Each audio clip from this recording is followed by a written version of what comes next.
what's up, y'all? Yeah, I'm just pretty much here just to, like respond to a comment that my actual first comment, and I'm actually happy and definitely grateful, and hopefully I could get very much more. And she had a lot to say about my video, and I had a lot to say back. It wasn't like we had like too much of a heavy dialogue, but she just had certain questions, and going into it, she pretty much asked, like, well, she pretty much just said, like, hey, a lot of y'all guys need to get these violators and try to change them and convince them, man. To answer that, I would definitely tell you, look, at a certain age, there's no change in anyone, you know. Like, after a certain age, you are what you are. You pretty much set in stone. Just like, there's nothing that could change a concubine. There's nothing that could change a violator. Just like, and then people who say that they could change, oh, how to get a person not to do this. How can you get a person to look, it's either there or it's not there. Like, there's a whole lot of people on this planet. The number one thing that I will definitely advocate is to just move on, you know. And in the case of violators and stuff, they are literally worse than concubines, because like at the worst case scenario, a concubine will probably get your money, you know. A violator, on the other hand, he will violate you physically through lies, manipulation, even physical coercion, probably like, physical abuse, mental abuse, even like, intimate abuse and stuff, you know. He's a straight up violator, and in these cases they probably the most dangerous to deal with, because they they know how to like slowly turn it up on you. When people be like, how did I get here? How did you get to the point of where this person just literally putting their hands on you, or this person doing this or doing all that? You gotta understand it all started off with microaggressions. You know, a lot of violators, they'll start off masking it really through jokes. Probably making jokes about the way you talk or what you doing, and make it seem like ha ha ha ha ha, I'm just joking, or I'm just playing, but no, like you gotta think about like, okay, you making some very personal and offensive jokes, and really what they're doing is that they trying to test to see how will you react. Because violators, once when they get old enough, they start getting good at picking out their victims, and they need a very agreeable person, and unfortunately a lot of wives fall to these violators. A lot of wives fall to these violators, because a wife, she wasn't taught to be confrontational. She wasn't taught to use discernment and to be vigilant and to know the true evil that is out here. And unfortunately, it's the docile, good women that these violators go after, you know. And it's just very unfortunate, and it's very sad, you know. And the best thing that I could say for, like, a wife in that situation to try to deter that is to keep a definite close relationship with the men in your family, especially when you're getting to know another man. Let him know, yo, me and my brother is real close, even if it's a lie, and see how they gonna react. A lot of times when some of y'all women be dealing with like, dang, why did this dude ghost? Why did this dude do this? It's probably because he had realized early on that he couldn't get down on you. A lot of times it ain't got nothing to do with him being on some FN type stuff. It could be that he seen that you wasn't going. You probably put your foot down on something early on, and he realized, no, this ain't the one. And he just left you alone. That's why, like, you gotta understand, like, when some dudes decide to like ghost or just lose contact, sometimes he doing you a favor, because you probably looking at him like, dang, he got money, he seems nice, he got his body together. He could be lying, probably ain't got no money or a job, and he realized that you wasn't going. He realized that you wasn't stupid. And a lot of y'all women, like I said, the number one way to deter them is to let them know you have a strong male uh, support base, basically. Let them know, like, yeah, me and my dad is real good. Me and my brother, me and my cousin. You know, don't say God friends. Don't ever say God friends, but just say, this is my brother, this is my cousin, this is dad, my dad, even if you're lying, and see how they'll respond. And they'll probably be like, oh, you're real close. Yeah, my dad's real close. He really would probably want to meet you, and he'll probably see.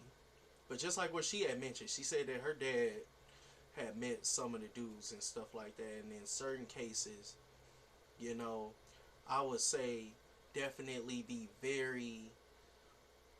like, be very discriminative, you know, and be very prejudiced against criminals and anyone that shows criminal nature. You gotta understand that a lot of criminals, and I remember I got into a debate with this a while back and stuff with people online, when I told them, I said, antisocial is criminal behavior. And they was like, no, it's not. Antisocial means that I said, no, you're getting that confused with introversion. I said, if you look up on Google the definition of an antisocial personality, it's a criminal. Because you got to think about, what do criminals do?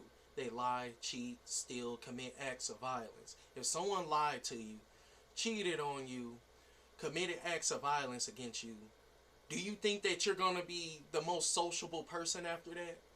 No, it promotes antisocial behavior. Just like the old saying goes, once bitten, twice shy.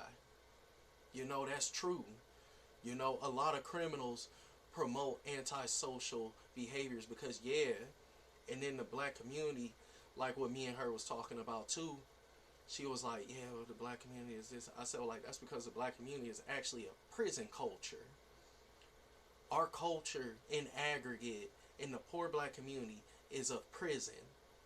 Because what do people do in prison? They prey on the weak and the naive. And what are the weak and the naive here? Women, children, and the elderly. You see all type of young people violating old people, violating women and children, and any dude that we call slipping. That's what's really crazy too, is that if a dude get robbed, we clowning him, you know. And in most cases, if a woman gets murdered by one of these violators, we talking about it, man. She probably, in this day and age, which makes me sick, is that a lot of dudes will sympathize with the dude. Man, she must have did something. She must have cheated on. Look, I'll tell you this. I've been cheated on too. I ain't never felt like putting my hands on one. Like, I could bring all my exes right here and they'll say like, yeah, I did that, and he ain't do nothing but just walk away. I'll cuss them out and leave. but to put like murder, put your hands on them, like, bruh.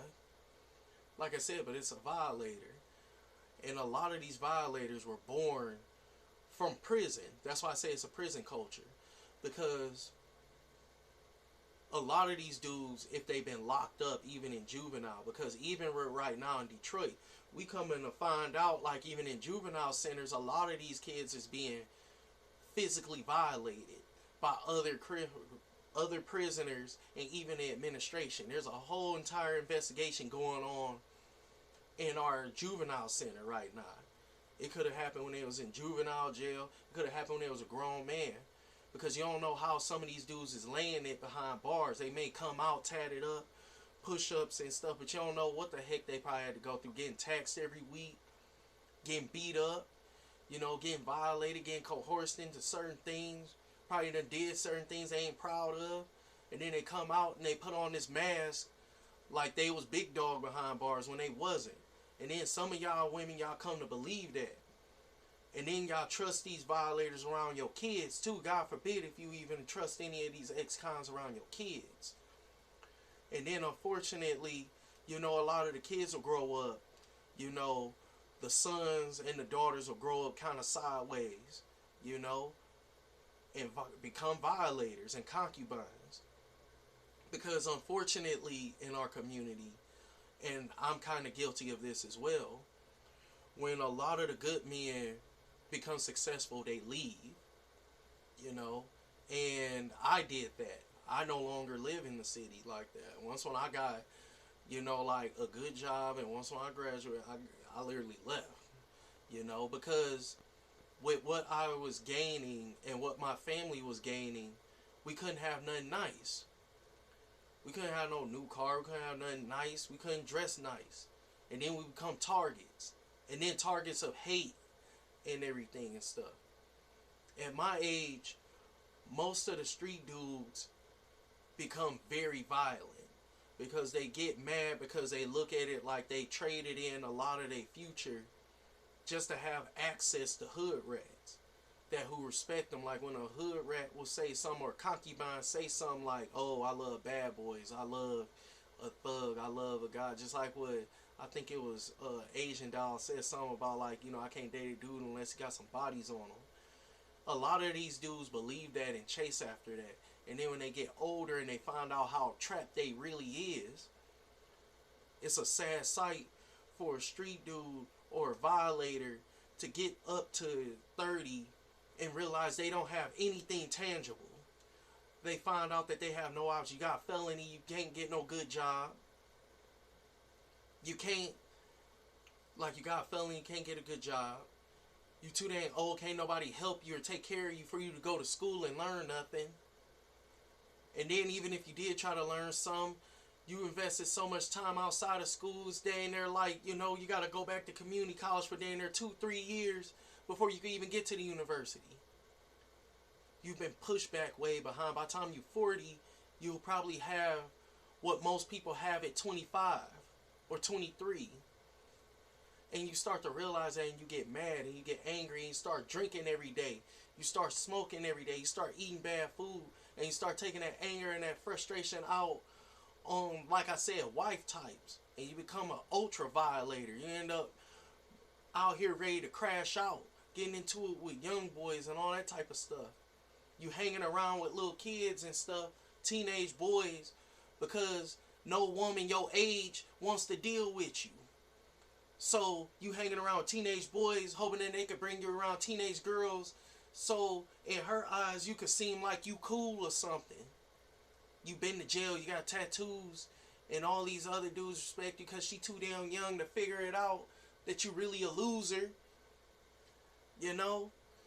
And then eventually she grows up and she start to hate you and all men because she found out how much you took advantage of her. Had her doing all type of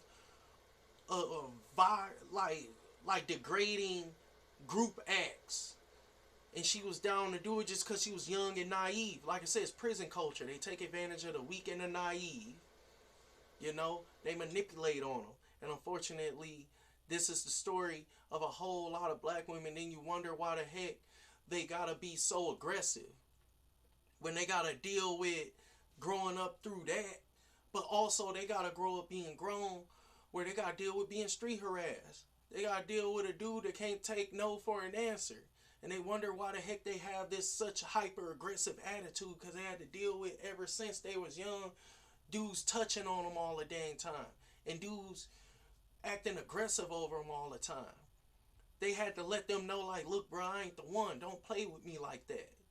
And I'm ready to fight you. I'm ready to shoot you. I'm ready to stab you at a moment's notice when you get completely out of pocket. And I had to deal with that street harassment stuff with the females in my family, even my exes, where all they want to do is go to the store, grab some hot sauce, got a bunch of dudes hollering, and when she just decided to ignore them and be like, yo, I got a man, it's all like, you all type of B's and you all type of, FUs and you all this and all that. And then I have to go up there and check them, and then she telling me like, no, don't do it. And I'm like hecky no. And I've been there, cussing dudes out at the stove. They will tell you that. And it's just unfortunate that this is what they have to go through. This is why even some of them don't even want to be with a nice guy or a husband, because they looking at it like, look, you got a future going on. You a good guy. You a peaceful guy. I bring a lot of drama. Because that's all it is just drama out here in the hood. All it is just drama. For real. And it's unfortunate that, like, We just put each other through so much stuff, especially the women. We put so much on our women. And then we wonder why they got the worst attitude or why they saying the most off the wall crazy stuff. You know? And they look at it like they trying to protect you. They like, look, man, I got a violator on me. He threatened to kill any dude who, you know, like I mess with. I know you're a good guy and you want to treat me and my kids right, but then I got this crazy dude who won't leave me alone.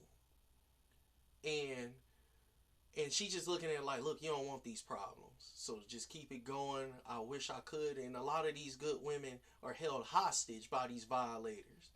A lot of these women wish they probably be sitting back low key wishing death in jail on a violator that won't leave her and her kids alone. You know, and they won't tell you that side of the story, that this is what a lot of, you know, black women are going through. This is what a lot of wife type black women going through, you know, where they're held hostage by these type of dudes. So yeah, I hope that answered everything, because like I'm gonna make more videos to help out with women to discern these types, because like I said, these types is way more dangerous than a concubine. And the only way to defeat them is to let them know that you see them, that you can see what they are early on. And like I said, it'll feel like a dang superpower when you come across a violator and you within all your heart, even when he's looking good, smelling good, you know, clothes and jewelry, all of that, nice car. Because like I said, the worst violator that you dealing with is one with money. That's the worst type. You know, because his ego is psychotic, and he be thinking like with his money, and especially if he's a high ranking gang member, he feel like he's literally untouchable, and he will literally do anything he feel like, and you be probably thinking you could threaten. He don't care. He don't see it. But you have to see that early on and be like, look, I don't need that type of drama in my life. And to you women that who are scarred by them type of dudes that feel like, dang, I'm going through a certain type of dating fatigue. I know that this dude is a good guy, but it's like a chore for you to even text back or to call back or to even meet up with him.